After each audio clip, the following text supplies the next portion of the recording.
கடிக்காசி November 20க்கான எபிசோட்ல என்ன நடக்குதுன்னா, மனோஜை பிடிச்சி ரவியும் முத்துவும் பணம் வாங்கினது ஏன்டா எங்ககிட்ட சொல்லல அப்படின்னு பிடிச்சி கேட்டுட்டு இருக்காங்க.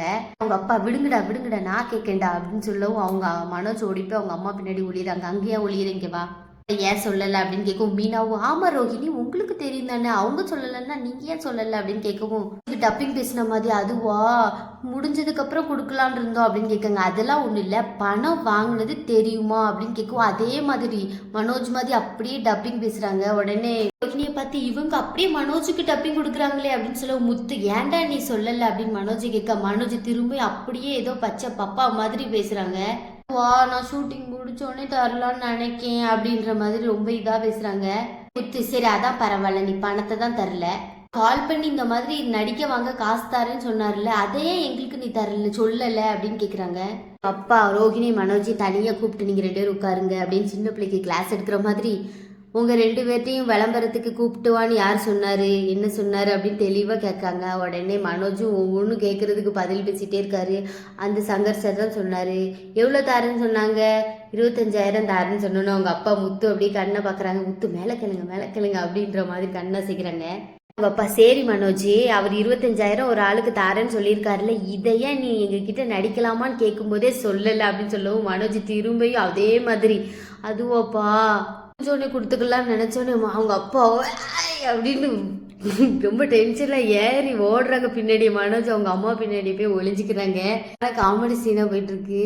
இந்த வாழைப்பழம் செந்தில் கொண்டு மணி வாழைப்பழம் கதை மாதிரி போகுது. ரவி எப்பா இது சரியான ஆக்டிங்ப்பா அப்படிங்கவும் முத்து ஆமாப்பா இவன் என்னமோ பண்ணிட்டு போறான், பணத்தை மட்டும் வாங்கி தர சொல்லு அப்படின்னு சொல்லவும் அவங்க அப்பா டேய் அதான் பணத்தையாவது கொடுடா அப்படிங்கவும் திரும்பி மனோஜ் அதே அதான்ப்பா முடிச்சது மாதிரி அப்படிங்கவும் அவங்க அம்மாவுக்கு டென்ஷன் ஆயிட்டு டேய் பணத்தை குடுறான்னு அடிக்கிறாங்க. ரோகிணி மனோஜ் ஷர்ட்ல இருந்து ஃபோன் எடுத்து எல்லாருக்கும் பே பண்ற மாதிரி இருக்காங்க. உடனே எல்லாரும் அவங்க ஃபோன் எடுத்துட்டு பணம் வருதான்னு ரெடியா இருக்காங்க. ரோகிணி அனுப்பி விட்டுன்னு எல்லாருக்கும் மெசேஜ் வருது.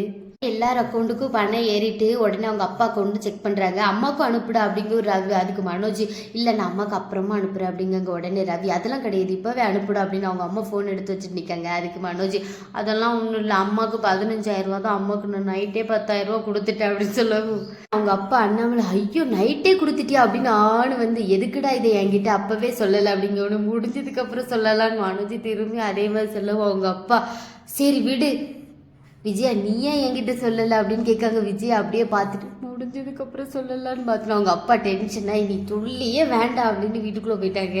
முத்து எல்லாரும் இங்கேயே நின்றுட்டு இருந்தீங்க, இந்த காசையும் அவன் வாங்கிடுவான் அப்படின்னு எல்லாரும் போக சொல்லிட்டாங்க. எல்லாரும் போனோன்னே விஜயா மனோஜ் கிட்ட போய் ஏன்டா என்கிட்ட முன்னாடியே சொல்லலை அப்படிங்கவும் அதே மாதிரி மனோஜ் அது இல்லாமல் முடிஞ்சதுக்கு அப்புறம் சொல்லான் இருந்தேன் அப்படின்னு சொல்ல அவங்க அம்மா டே அப்படின்னு சட்டையை பிடிச்சிக்கிட்டு இந்த காத்துல 10,000 தாரேன்னு சொல்லி ஏமாத்திட்ட அப்படின்னு சோட்டில ஒன்று அடிச்சுட்டு போயிடுறாங்க.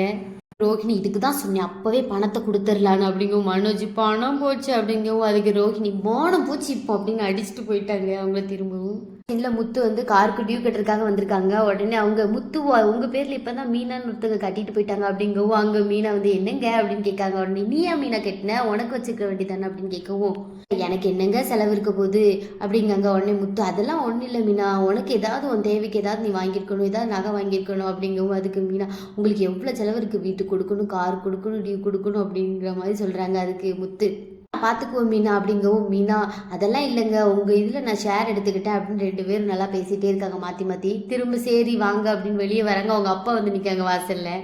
நீங்கள் எங்கே பங்கு வந்தீங்க அப்படின்னு சொல்லவும் அவங்க ஃப்ரெண்டு அப்பா தான்டா நீ டியூ கட்டுற இடத்துக்கு கூட்டிகிட்டு போக சொன்னார் அதான் கூட்டிகிட்டு வந்தேன் அப்படின்னு சொல்லவும் நீங்கள் ஏன்ப்பா வந்தீங்க எதுவும் கார் வாங்க போகிறீங்களா அப்படின்னு கேட்க உங்கள் அப்பா சொல்றாங்க இல்லடா மனோஜுக்காக நடிச்ச காசு வந்துச்சுல்ல அதான் உன் காருக்கு டியூ கட்டலான்னு வந்தீங்கன்னு அவங்க அப்பா முத்து என்னப்பா நீங்க ஏன்ப்பா அதை உங்களுக்கு வச்சுக்கிட வேண்டியதானே அப்படிங்குவாங்க அவங்க அப்பா அதான் இல்லப்பா எனக்கு பென்ஷன் வருது நீ கொடுக்குற இது பேங்க்ல இருக்கிறதுக்கு பதிலாக உன் கடன் அடைச்ச மாதிரியாவது இருக்கும், நீ வாழ்க்கையில எப்பதான் முன்னேறுது வர்ற காசெல்லாம் கடன் அடைக்கே போயிடுது அப்படிங்கவும் முத்து ரொம்ப எமோஷ்னலா இருக்காங்க.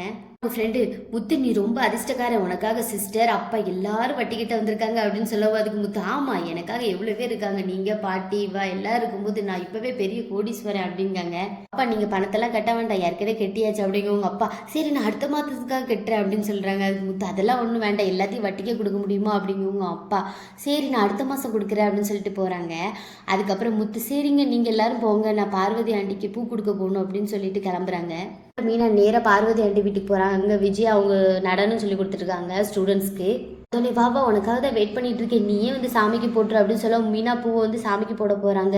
விஜய் அவங்க ஃப்ரெண்டை பிடிச்சி இழுத்து இவ்வளோ ஏன் பூ வைக்க, இவ்வளோ எவ்வளோ பேர் இருக்காங்க ஊரில் அப்படிங்கவும் அவங்க ஃப்ரெண்டு அதெல்லாம் ஒன்றும் இல்லை, மற்றவங்க பூ மாதிரிலாம் மீனா பூ இருக்காது, மீனா பூ ஃப்ரெஷ்ஷாகவும் இருக்கும், அதே மாதிரி சுத்தமாக கட்டியிருப்பா அப்படின்னு மீனே அவளுக்கு கவர்மெண்ட் அவார்டு கொடுத்துருவ போலப்போ அப்படின்னு தள்ளி விடுதாங்க. இதெல்லாம் மீனா கவனிச்சுட்டே பூ போட்டுட்ருக்காங்க. பார்வதி ஆண்டி மீனாக்கு பணம் கொடுக்காங்க பூக்கு, அவங்க வேண்டான்னு சொல்கிறாங்க. உடனே விஜய் இதை பார்த்துட்டு அவங்கெல்லாம் இப்படிலாம் காசு வாங்க மாட்டாங்க, ரோட்டில் போகும்போது அடித்து வாங்கிட்டு போங்கன்னு ஸ்டூடெண்ட்ஸ்லாம் அப்படியே பார்த்துட்டே இருக்கவும் என்ன இப்படி எல்லாரும் முன்னாடி பேசுகிற அப்படின்னு சொல்கிறாங்க. மீனா அதெல்லாம் கண்டுக்காமல் வராங்க. சரி ஆண்டி போயிட்டு வரேன்னு சொல்லவும் பார்வதி ஆண்டி சொல்கிறாங்க மேலே துணி கெடுக்கு மழை வர்ற மாதிரி இருக்கே அப்படிங்கவும் மீனா நான் போய் எடுக்க அப்படிங்காங்க. அவங்க வேண்டாங்கவும் மீனா இல்லை ஆண்டி நான் போய் எடுக்க அப்படின்னு சொல்லி விஜயா போய் எடுத்து எல்லாத்தையும் மடிச்சு வச்சுட்டு வா அப்படின்னு சொல்லி அனுப்பி விடுதாங்க. பார்வதி ஆண்டி சொல்கிறாங்க ஏன் இப்படி அவளை இப்படி வேலை வாங்குற அப்படின்னு சொல்லவும் அவளுக்கு பூக்கட்டுறவ தானே வேலை செய்யட்டும், உனக்கு வேற ஏதாவது வேலை இருந்தால் சொல்லு அவள் செய்வா அப்படின்னு சொல்லிட்டு இந்த அக்கெல்லாம் ஒரு மாதிரி பேசுகிறாங்க. ரதியோட அம்மா வராங்க. உடனே வாங்க வாங்க அப்படின்னு சொல்லவும் ஆளி ஏன் வாங்க ஆண்டி அப்படிங்கிறாங்க. அம்மா என் பொண்ணு எப்படி டான்ஸ் ஆடுறா அப்படின்னு கேட்குவா. அதுக்கு இந்த பையன் ஆடுற ஆண்டி அப்படிங்காங்க. உடனே நான் தான் இங்கே மாஸ்டர் நிப்போம் அப்படின்னுங்க. உடனே போய் வாசல்லே நிற்கிறாங்க. விஜயா சொல்கிறாங்க உங்கள் மகா மேலே தான் என்னோட நம்பிக்கை எல்லாத்தையும் வச்சுருக்கேன், எனக்கு சின்ன வயசுலேருந்து டான்ஸில் கனவு, அதை இவன் மூலமாக தான் நான் நிறைவேற்ற போகிறேன், நல்லா பாருங்கள் இந்த ஊரே பாராட்டும், உங்கள் மகாவை நான் எங்கே கொண்டு போய் நிறுத்த போகிறேன் அப்படிங்கோ. வாசலில் நின்று அந்த பையன் நல்லா கொண்டு நிறுத்துவீங்க அப்படின்னு சொல்லிட்டு போகிறாங்க. அப்புறம் ரதியோட அம்மா புடவையெல்லாம் காட்டுறாங்க. ஒரு புடவை விஜயா மேலே வச்சுட்டு இந்த புடவை சாதாரணமாக பார்க்க டல்லாக இருக்கு, ஆனால் உங்கள் மேலே வைக்க ரொம்ப பிரைட்டாக இருக்குங்கன்னு விஜயோட ஃப்ரெண்டு பார்வதி மனசுக்குள்ளே ஆஹா நல்லா வியாபாரம் பண்ணுறாலே மொத்த புடவையும் விஜய தலையில் கட்டிடுவா போல அப்படின்னு மனசுக்குள்ளே நினச்சிட்டு இருக்காங்க. உங்கள் அம்மாவும் சேர்ந்து நல்லா விஜயாவை ஐஸ் வச்சு புடவை வித்துட்டு இருக்காங்க. உங்கள் வசதிக்கு நீங்கள் ஒரு புடவையே 50,000 ரூபாய்க்கு வாங்குவீங்க, இந்த 3 புடவையும் சேர்த்து 45,000 ரூபா தான் அப்படிங்காங்க. உடனே விஜயா அதெல்லாம் ஒன்றும் இல்லை எனக்கு இந்த ஒன்றே போதும் அப்படிங்கிறாங்க. அதுக்கப்புறம் மீனா வந்து துணியெல்லாம் மடிச்சு வச்சுட்டு கீழே வந்துட்டாங்க. வந்தோடனே பார்வதி ஆண்டி சொல்கிறாங்க நீயும் ஒரு புடவை எடுத்துக்கோ அப்படிங்கவோ. அதெல்லாம் ஒன்றும் வேண்டாண்டி நான் போயிட்டு வரேன், மழை பெய்கிற மாதிரி இருக்குது அப்படின்னு சொல்லிட்டு கிளம்பிடுறாங்க. ரதியோட அம்மா புடவை எடுத்துக்கோங்க அப்படின்னு சொல்லுவா. இதெல்லாம் என்கிட்ட நிறைய இருக்குது, விஜயா வந்து தனியாக எதுவும் வாங்க மாட்டேன், எனக்கும் சேர்த்து தான் வாங்குறா அப்படிங்கிறாங்க. இந்த 3 போதும் அப்படின்னு சொல்லிட்டு விஜயா பணத்தை போய் எடுத்துகிட்டு வர சொல்கிறாங்க அவங்க ஃப்ரெண்டுகிட்ட. அவங்க வந்து மேலே பணத்தை பார்க்க வராங்க. அங்கே தான் பணம் இருக்காது, ஏற்கனவே ரோஹிணி ஆட்டையை போட்டு போயிட்டாங்களே. அதுக்கப்புறம் அவங்க ஃப்ரெண்டு விஜயாட்ட போய் பணத்தை காணும் அப்படிங்காங்க. 2 பேரும் சேர்ந்து தேடுறாங்க பணத்தை. ஆனால் அது கிடைக்குமா?